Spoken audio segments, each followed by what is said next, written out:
சின்ன வயசுலேருந்து புக்ஸ் படிக்கிற வழக்கம் உண்டு எனக்கு. அதாவது எங்கள் அப்பா வந்து நிறைய புக்ஸ் வச்சுருந்தாங்க. பாரதியார் கவிதைகள், கம்பராமாயணம், ரொம்ப புக்ஸ் எல்லாம் வச்சுருந்தாங்க. அதனால் சின்ன வயசுலேருந்தே எடுத்து படிப்பேன். ஒரு 40 வயசு வரைக்கும் படிச்சுக்கிட்டு இருந்தேன். நானும் எட்டு வந்துட்டேன். அங்கே எங்கள் அப்பா வீட்டில் இருந்து கொஞ்சம் புக்ஸ் எல்லாம் எட்டு வந்து எங்கள் வீட்டுக்காரங்க வாங்கி கொடுத்துருந்தாங்க. எல்லா புக்ஸையும் கொஞ்சம் கொஞ்சம் படிப்பேன். ஆனால் 40 வயசுக்கு மேலே புக்ஸ் படிக்கிறதெல்லாம் விட்டுட்டேன். ஆனால் ஒன்று செய்வேன், அதாவது நாட்டு மருந்து கடைகளுக்கெல்லாம் போனால் மஞ்சள் குங்குமம் வாங்கினா அந்த பேப்பர்லாம் கீழே போட மாட்டேன். அதே மாதிரி துணி அயன்மெண்ட் கொடுக்கும்போது ஷர்ட்டுகளில் சின்ன பிட் பேப்பர்லாம் வச்சிருப்பாங்க. அந்த பேப்பர்கள் எல்லாம் என்ன இருக்குன்னு படிச்சு பார்ப்பேன். தூக்கி போட மாட்டேன், டக்குன்னு தூக்கி போட மாட்டேன். அதெல்லாம் படிச்சு பார்ப்பேன். நேற்று ஒரு பேப்பர் என் கண்ணில் பட்டது. அந்த பேப்பரை படிக்கும்போது சென்னையிலேருந்து ஒருத்தர் எழுதியிருக்கிறாரு. ஒரு தீபாவளியை ஒட்டி 2 நாளைக்கு முன்னாடி ஒரு பெரிய ஜவுளி கடைக்கு போயிருந்திருக்கிறாரு.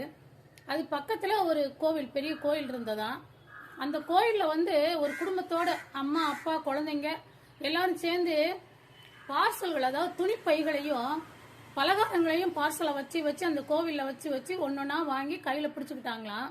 அப்போ என்னன்னு அவங்க கிட்ட போய் கேட்கும்போது அவங்க சொன்னாங்களாம், இல்லைங்க, தீபாவளிக்கு முன்னாடி கஷ்டப்படுறவங்களுக்காக இந்த துணி பலகாரம்லாம் வாங்கி சாமி கிட்ட வச்சுட்டு அதுக்கப்புறம் ரோட்டோரங்களில் இருக்கவங்களுக்குலாம் கொண்டு போய் கொடுப்போம்.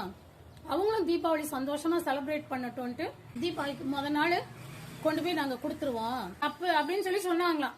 எதுக்கு குழந்தைங்களை கூப்பிட்டு வந்திருக்கீங்க அப்படின்னா, குழந்தைங்களுக்கும் அந்த பண்பு வரணும் அப்படின்னு தான் குழந்தைங்களையும் பழக்கப்படுத்துறோம் அப்படின்னு சொல்லி சொன்னாங்களாம்.